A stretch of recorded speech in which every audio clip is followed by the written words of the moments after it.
예, 안녕하십니까. 국회 과방위 더불어민주당 간사를 맡고 있는 조승래 의원입니다. 밖에 조국혁신당의 백브리핑 진행되고 있습니다만 예정된 시간이 됐으므로 말씀을 드리도록 하겠습니다.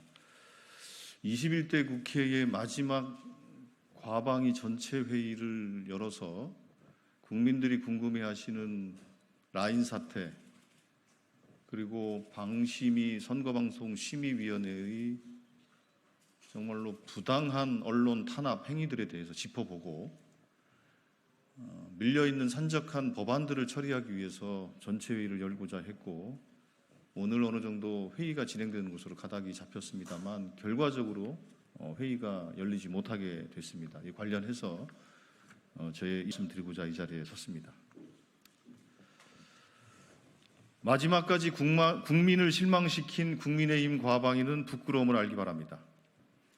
오늘 개최하고자 했던 과학기술정보방송통신위원회 전체 회의가 국민의힘의 방해로 무산되었습니다. 더불어민주당은 양보에 양보를 거듭하며 상임위 개최를 위해 노력했으나 국민의힘은 목리와 무책임으로 일관했습니다.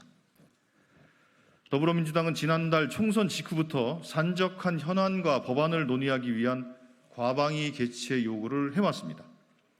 1월 마지막 과방위 이후 방심위, 방통위를 앞세운 언론 장악 등 각종 현안과 600여 건의 계류 법안이 쌓여 있는 상태였습니다.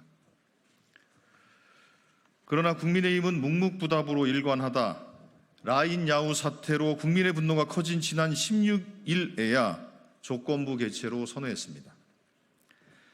장제원 위원장은 라인 사태는 21대에 다루고 방심위 징계 남발 문제와 방통위 소송 예산 낭비 문제는 22대 국회에서 다루는 것이 맞다는 알 수 없는 잣대를 들이댔습니다.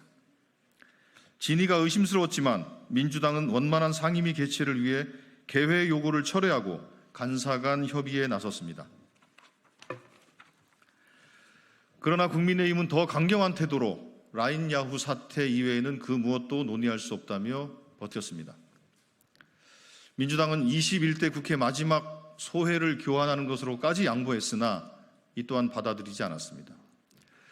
도리어 협의 과정에서 한 번도 꺼내지 않았던 AI 법을 들이대며 합의를 무산시켰습니다.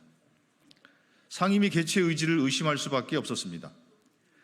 결국 21대 국회 과방위는 과방위원들과 소관부처 기관장들의 마지막 소회조차 듣지 못한 채 문을 닫을 처지가 됐습니다.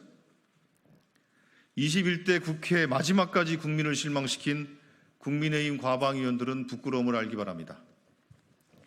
국민의힘이 장악한 과방위는 위원장의 횡포와 월권으로 내내 얼룩졌습니다. 마지막까지 국민의 기대를 저버리고 국회의 의무를 외면했습니다. 22대 국회에서는 반복되지 말아야 할 흑역사입니다. 22대 국회에서는 민주당이 위원장을 맡아 과방위를 책임져야 할 이유가 더욱 자명해졌습니다. 민심을 받들고 성과를 만드는 일하는 국회를 만들어야 합니다. 22대 국회는 정말로 일하는 과방위가 되어야 합니다. 이상 저희 입장을 말씀드리겠습니다. 마지막으로 한 말씀 더 드리면, 과방위는 R&D 예산 삭감, 또 ICT, AI 등 ICT 진흥, 방송 이슈 등 이렇게 굵직굵직한 분야를 다루고 있습니다. 이 모든 분야가 균형되게 다뤄져야 되고, 이 모든 분야가 국민의 복리와 알 권리를 위해서 반드시 필요한 분야들입니다. 이게 대통령과 정부 여당의 방패막이용으로 과방위가 운영돼서는 안 됩니다.